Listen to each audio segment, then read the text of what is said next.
Welcome to the first of our Talking Change and Transformation series. I'm Charlie Wood, head of the Contract Solutions team at Head Resourcing. For those who don't know us, we are a specialist technology, digital and transformation recruitment agency headquartered in Edinburgh. Change isn't just inevitable, it's essential. Whether driven by technology, market shifts, customer expectations, or internal innovation, transformation is the key to staying relevant, resilient and competitive.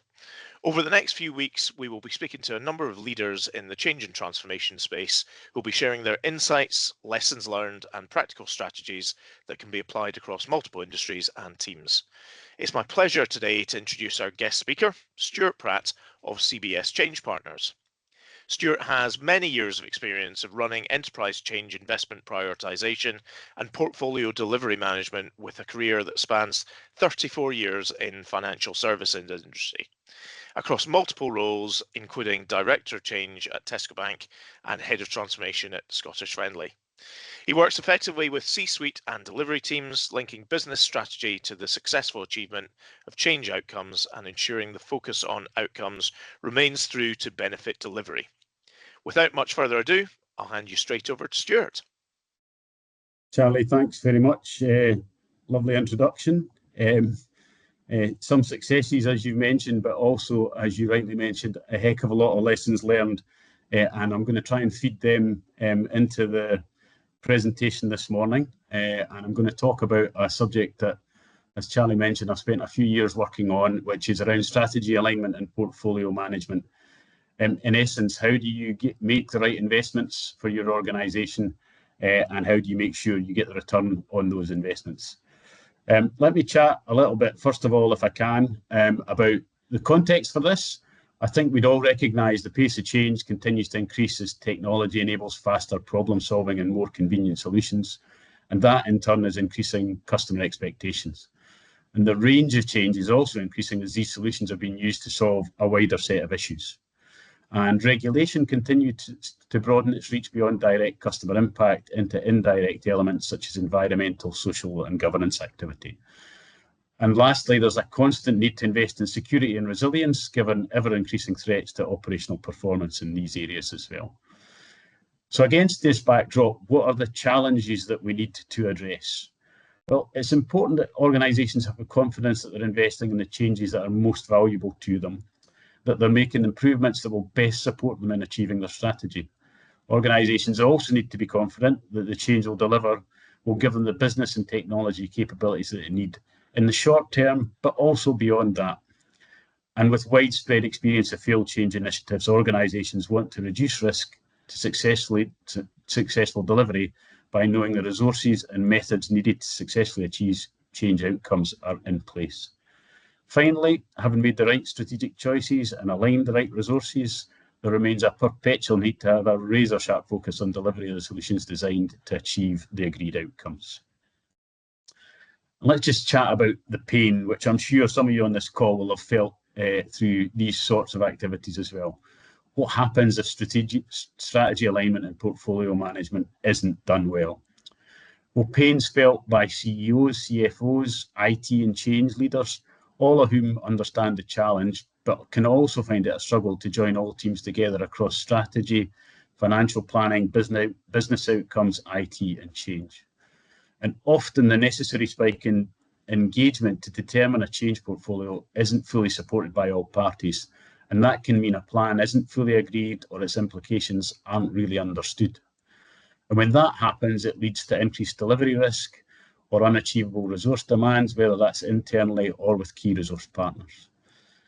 If this happens, the pain transfers into change resources and business owners of discretionary change. You can find that mandatory and controlled change is prioritised and discretionary change is asked to achieve outcomes with fewer resources, or it's delayed by dependencies not previously fully understood. And executive sponsors of change can become frustrated as change delivery takes longer, costs more, delivers less than anticipated, all due to lack of access to the necessary expertise.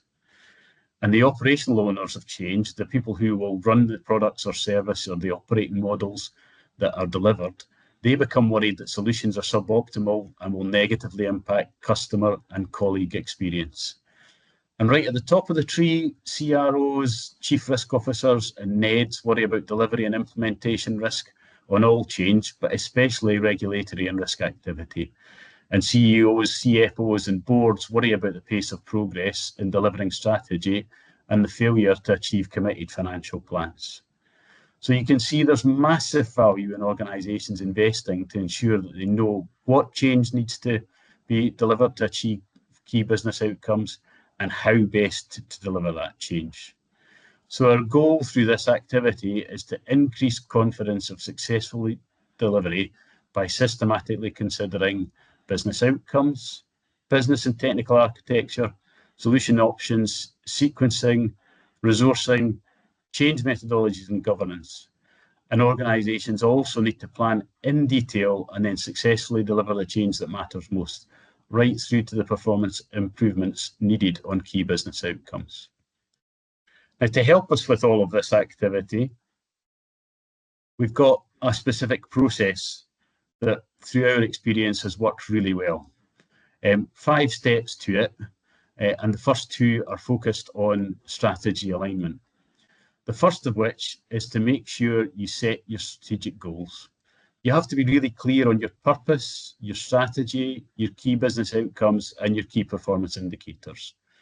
You have to be able to clearly articulate your strategy and be able to measure objectively where you are against the outcomes you need to achieve to deliver it through an agreed, easy to understand set of metrics.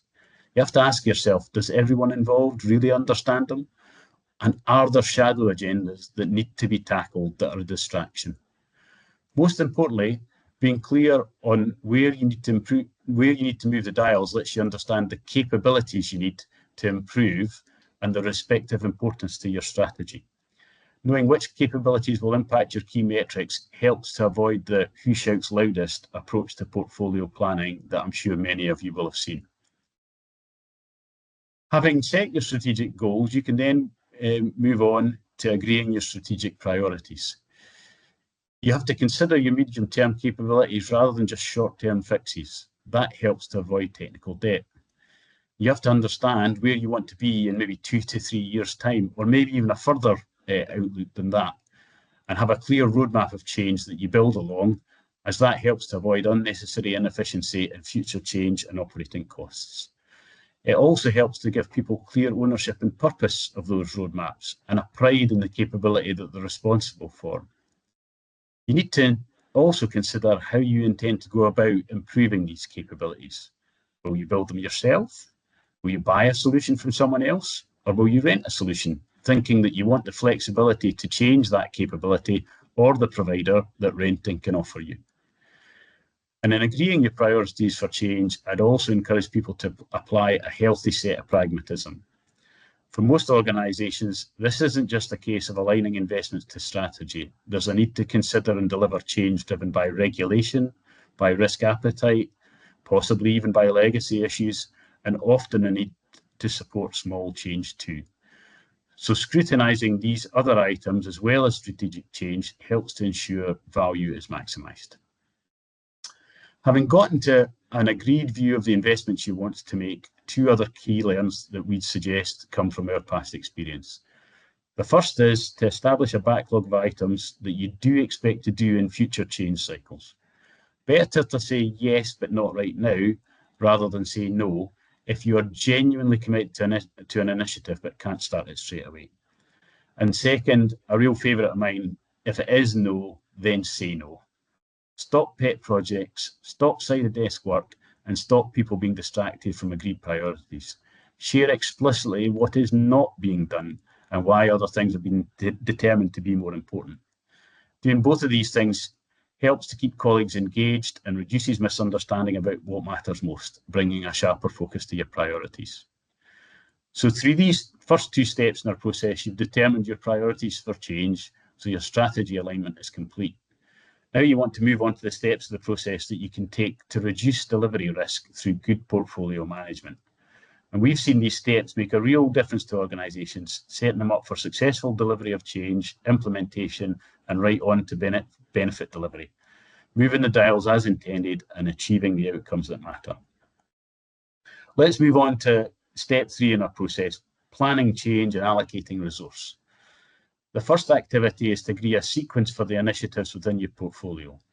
Some things will have fixed dates due to regulation or contractual agreements. Some initiatives will have dependencies on others, meaning there's usually a logical order for efficient delivery of your portfolio.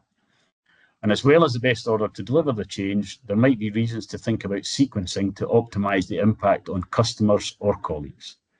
This sort of scenario planning, as with a lot of change activity, needs the engagement of a broad set of stakeholders to get to the best answer. Tapping into the experience and knowledge of multiple teams can require a lot of effort, and getting everyone to collaborate to get to the best answer isn't always easy. But in our experience, it's better to do this up front rather than wait for the crunch moment later on. So find the energy to engage others from all the necessary functions, and if in doubt, include everyone and let people explain why they aren't needed. By this stage, you'll have a good view on your priorities, the capabilities you need, and how you'll improve them, and the sequence of change. With that, you can start to establish the governance models you need for each initiative. Agile, waterfall, agile, no right or wrong model, and it very much depends on organisational context, including how some of your key third parties work. Whatever you decide, then communicate the model clearly, including roles and responsibilities for named individuals, and recognise that if the model's different to how you've done it before, that it'll need time and effort to make it work well. With all of these things in place, you can now step into more detailed resource planning. Again, this is another key engagement moment. Involve all of the areas that might be needed to support the change you want to deliver. The usual suspects like IT, change and testing resource, but also legal. What if a new contract needs to be signed? And InfoSec. What if penetration testing is needed? And all of the other teams that sometimes get involved. Again, we'd suggest starting with inviting everyone and having people tell you why they aren't needed. And really importantly here, involve your third-party suppliers. Understand their lead times, their commercial terms, their flexibility, and gain as much commitment as you can on the best terms possible. Through whatever resource allocation model you have, look to gain commitment at the time that you need it based upon your portfolio plan. Then into the delivery itself and moving on to embed change. So with a sequence delivery plan and the governance models agreed and resources in place, you can now look to the relevant business sponsors or product owners to deliver their initiatives and to give clear updates on progress, especially on risks and issues. And with a view of these updates across the portfolio, there will no doubt be contention and challenge for some initiatives that need support and cause impact for others. When this happens, escalate these issues really quickly. Don't allow silos to build. Keep in mind that there's an overall business strategy that needs to be delivered. And for a portfolio of any size at all, our experience is that the executive should be hearing where intervention is needed every month. Make the space for these conversations to happen. And when the change is delivered, it's hugely important to get high energy levels around embedding change so the benefits are delivered. Think about the comms, the training, the MI, the monitoring, the post-implementation support that's needed well in advance, and plan it all in. Make it a virtue, create some really positive noise around, and even if things don't go perfectly, make the response to the challenges a positive as well.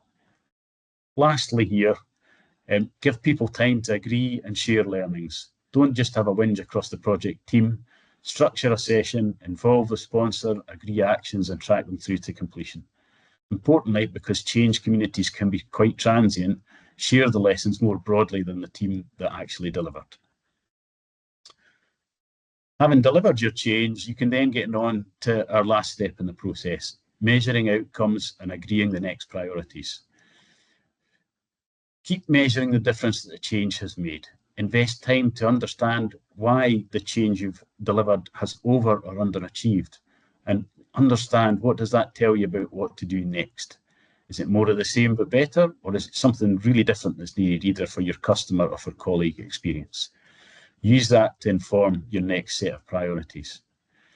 When having stepped through the process, one point that I just would like to reiterate, above all, communication through all of this is key. There's an upfront exercise to agree the portfolio, and there are regular exercises to keep the portfolio delivering well. The portfolio plan will change. There are so many moving parts that something will move. Both of these things will involve senior engagement, usually at an executive level. If you're running this activity for your enterprise, or if you're a key stakeholder, don't assume that the executive team involved are telling everyone you'd want to hear the key messages. Our experience is that for a pretty small investment of time, you can easily identify the key people beyond your executive team who will benefit from understanding what the portfolio is and how it evolves. And we'd recommend getting these people together as a group every month, firstly to explain what the executives have agreed as priorities, and then to outline and discuss how their teams need to support the portfolio delivery month by month, and allowing them to contribute to what the key solutions might be to some of the challenges that you're bound to face on a portfolio of any sort of complexity. These comms help to remove the no one told me moments that frustrate everyone involved, and this sort of proactive engagement of key stakeholders will generate goodwill with people who are key to delivering your strategic outcomes. And that goodwill can be really valuable when something changes and their help is needed.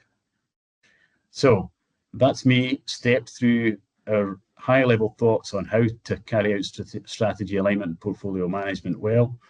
I hope that sharing the experience of myself and my other colleagues at CBS Change Partners has been helpful. And if anyone would like to contact us, you can get in touch through our website or contact me through LinkedIn. And that's me. Thanks very much. Charlie, back to you. Thanks for that, Stuart. That was a great presentation. Fascinating overview of strategic alignment and portfolio management. I actually took a few things from that I hadn't thought of before. That's brilliant. I'm sure our audience will have gained a lot from it as well. Thanks again for taking the time to join us today, Stuart. And stay tuned for the next in our Talking Change and Transformation series. And thanks all for watching.